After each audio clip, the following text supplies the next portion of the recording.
Hi, I'm Mark. This is my second reasons to read a video. This time it's 5 reasons to read this book, which is Ann Pettifor's The Production of Money, How to Break the Power of Bankers. Okay, reason number 1 to read this book is that it goes through the process of what money actually is and how it's created. Second reason, it explains why the monetary system is so important to all of our lives and also how it's been taken out of our democratic control and what the consequences of that are.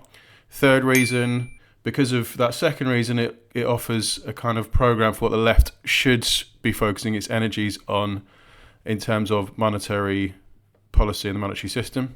Fourth reason is that it boils all of this stuff down to 3 really crucial sentences that I will go through later. Fifth reason, it is a great way into the thought of John Maynard Keynes from a sort of intellectual history point of view.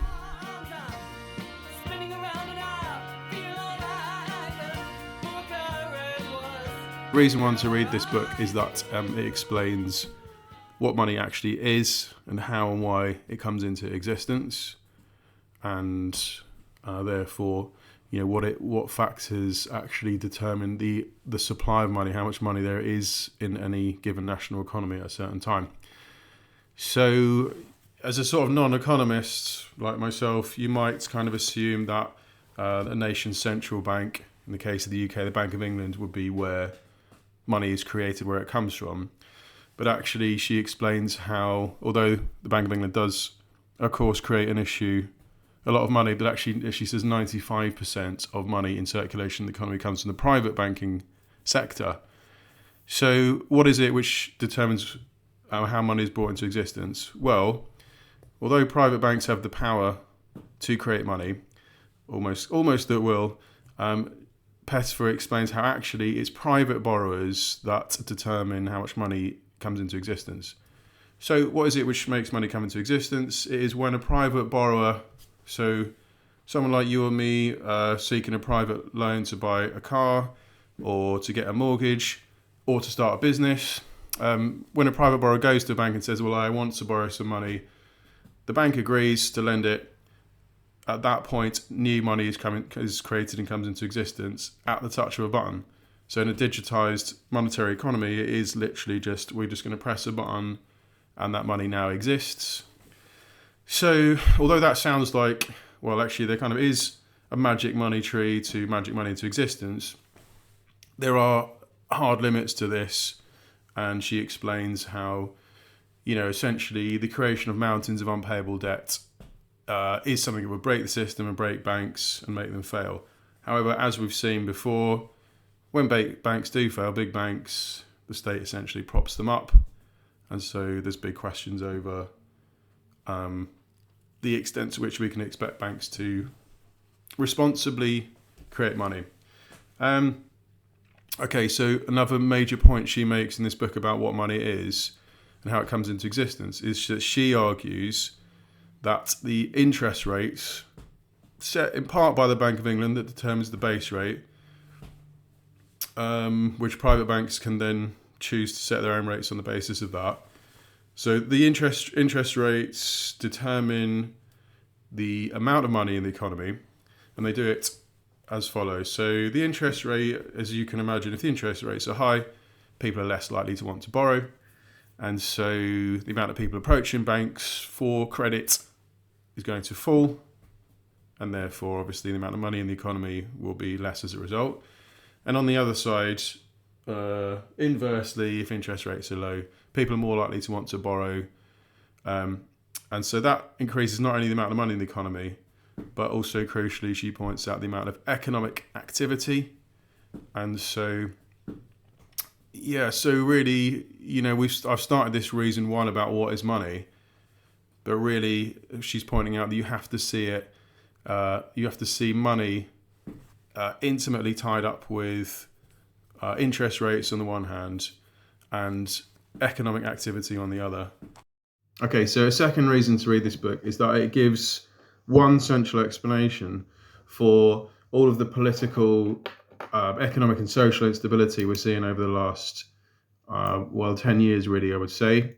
So that includes, it goes back to the 2008 economic crisis, includes the inflation of house pricing, and the exclusion of more and more people from the ability to own property, the rise in inequality, and the political and social fallout from these things, which is more and more people feeling marginalised, and then political consequences like sort of rebellious working class votes for things like Brexit, Trump, these types of political phenomena which we consider out of the normal mainstream. And she wrote this book in 2016. These things are obviously not going away at all. We're seeing a continued series of political shocks. For example, the recent Argentinian presidents, the Dutch population, considered the most progressive in Europe for a long time, has just given more votes to a far-right party than to any other party in their December election. So it's obviously really important to try and explain these phenomena. And her explanation explains why economists and mainstream politicians are not offering, they're not even addressing the central issue, which for Pettifor is, so what is the central cause of all these things? It is the takeover of our monetary system being run in the interest of a small minority instead of the population. There's a real good quote on page 9, which I will just read, which is summarise the overall position. Monetary systems have been captured by wealthy elites who, with the collusion of regulators and elected politicians, have undermined society's democratic institutions and now govern the financial system in their own narrow and perverse interests. So this is, of course, is not a new claim for the left, that society is undemocratically controlled by a narrow elite. But what she's emphasising is that it's control of the monetary system that is at the heart of this. Okay, so in reason 1, I talked about how requests for credit, for loans, is what brings money into existence. She talks about 2 reasons for asking for credit. One is for productive activity, buying a car, buying a business that will employ people, etc., these types of things, or buying a house, versus credit for speculation. And this she sees as the real enemy of, at least when it's out of control, the enemy of a well-run monetary system. So what is speculation? This is credit which is acquired in order to do things like buy bundled packages of debt to speculate on the financial markets. Now her point, and I see other writers making the same point, is that the percentage of the economy overall which is taken up by speculation, by pure sort of financial activity, has grown massively out of control, and we're seeing a smaller and smaller percentage of the economy which is based on what you might call real economic activity, and a greater and greater percentage based on speculation. So for her, this means that we're seeing an increase in the percentage of a profit that is made on pure speculation, on what she and others call rentier capitalism. And she also makes the claim that we're returning to a form of usury, where rentier capitalism and usury are both this idea that people make profit and increase their wealth through no productive contribution.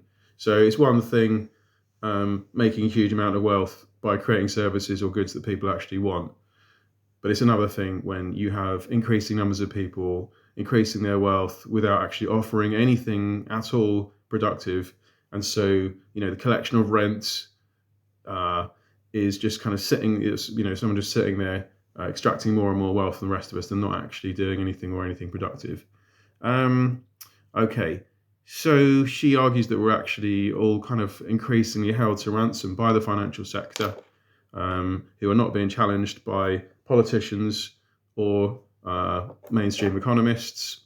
And as I said earlier, she talks about, this increase, this problem is actually behind the political phenomena that we see more and more. So just a quick quote on that. So she talks about, I think that the discourse and rhetoric about immigration is one very good manifestation of this. So she talks about how hostility to immigrants has grown, not just in Europe, but also in North America and Africa. And these tendencies affirm, in my view, clearly the dangerous imbalances caused by unfettered flows of money, trade, and labour, and the failure of internationalism. And so she's really taking aim here at financialisation, neoliberalism, which helps to explain phenomena like Trump, who in the 1990s it was only the left that took aim at globalization and critique globalization, but in the last 10 years the populist right has started to claim that they are the real opponents of globalization, and so that leads us on to really our third reason to read the book. Okay, third reason to read the book is that it offers a programme of action that Pettifor thinks the left should adopt, which is based on her analysis of how central the monetary system is to all of our political and economic and environmental injustices. So the heart of this is that she argues that really what we need to be campaigning to do is to get the public to understand the monetary system much better than they do. And so primarily that means understanding that austerity is an unnecessary ideology, and that we shouldn't be listening to politicians talking about there being no magic money trees and the country's credit card being maxed out. Now, this book was published in 2016, which was really the sort of height of Corbynism, and Corbyn's Labour obviously represented an exception in mainstream politics in the UK in that it was political leadership that did reject the austerity position, did criticise it as an unnecessary ideological position. However, 2024, we're obviously not in that moment anymore. Politicians are starting to use this rhetoric of the credit card being maxed out again, and Labour, before they even get in power, are seemingly week by week reducing the amount of spending they're promising to carry out. So from that point of view, the message is still relevant. So she goes back to Thatcher as the sort of beginning of this idea that the state does not have its own money, and this is the basis of the idea that we have to be very frugal with what we spend on the public good, and we can't be excessive in our public spending. But Ann Pettifor's claim is that there should never be a shortage of money for projects that are designed for the public good. And the most urgent and obvious example of that now is transitioning the economy to being a green economy based on renewable energies. Obviously another aspect of that is reversing all the cuts to public services that are in people's interests, from libraries to a properly functioning health system, etc., that we've seen stripped back over the last 14 years, and that the probable incoming Labour government are not promising to be reversing. So essentially her programme for the left is we need to focus on the public understanding the monetary system, understanding that it is out of democratic control, and understanding that it could be brought back into democratic control so that cheap credit becomes available to finance all the things that we want to see happen. Okay, the fourth reason to read the book is that it breaks a lot of the arguments she's making down to three really clear, simple sentences. So although the book is quite demanding in some ways in what it's requiring of the reader in terms of understanding how economics works, how the monetary system works, it does also offer these really useful kind of footholds as a really good starting point for understanding the arguments of the book. So I'm just going to talk through three of these sentences. The first one is the idea that the problem with the monetary system is that it offers easy but dear credit. So what she means by this is credit means loans that private borrowers can get from the banking system that are easy to come by. In other words, banks are they're too eager to give these loans out, and I think it's well understood now that the 2008 crash resulted from this idea of giving out loans, the subprime mortgage market, giving out loans that should not have been given out because people were not going to be able to repay them. So an excess of loans to private borrowers, but crucially that are dear, in other words, expensive, and that of course means at a high rate of interest repayments. So it's clear to see that's a recipe for disaster, giving out excessive amounts of loans that people aren't going to be able to afford to repay. We can see how that's led to crashes in the past. And we can see why, if banks are bailed out when it all goes to shit, then you can see why that's a major problem and why you need state regulation of in order to try and address those things. And she argues this hasn't really happened. By the same token that this sentence addresses the problem, the inverse of it proposes a solution, which is that what we really need is an abundance of credit that is cheap, but that is given for genuinely economically useful activity. So ideally, that's going to be activity that is in the public common good. So that's not about excessive private consumption, but rather, which is actually excessive consumption, of course, is fueled by easy but dear credit. If you're easily giving out loans to people, you're going to get more and more consumption of on the private level, which is of course bad for the environment. And that's a big theme of her book, is that the reforms of the monetary system she's talking about are essential for addressing the climate crisis. So instead she's proposing cheap credit that is used for things that society genuinely needs, like a transition to a green economy, like the restoration of public services which have been stripped back in societies like the UK over the last 10-15 years and have been denied across the world by states that are reliant on IMF and World Bank funding that insist on austerity and the stripping of public services.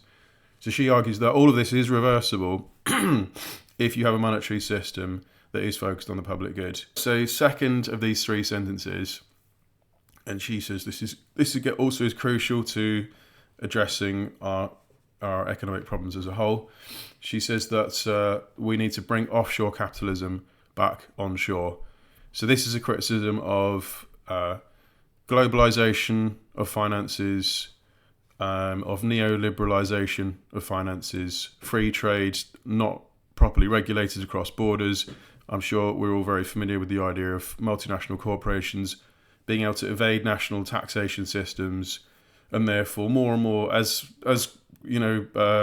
corporations like Amazon grow and take up more and more of our consumption, and therefore a greater and greater percentage of the overall economic activity, the less of our economic activity is tied into the public good and tied into the taxation system, which can fund the things we need on a public level.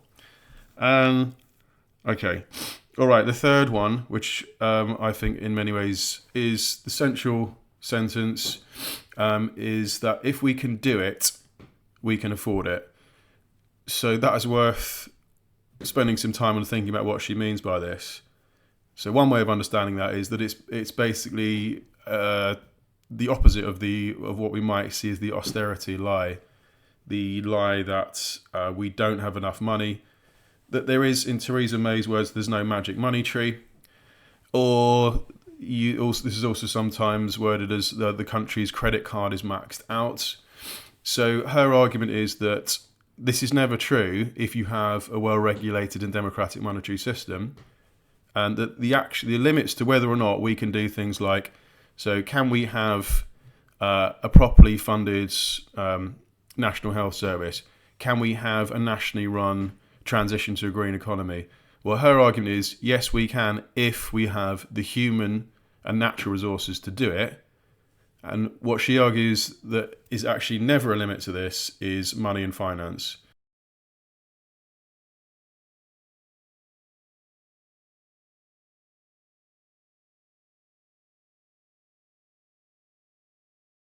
Now, this applies much more to states like USA, UK that have fiat currencies, can issue their own currencies. and if those monetary systems are under democratic control. So she's saying that, look, we've been basically sold a lie by our politicians and mainstream economists, which is that this idea that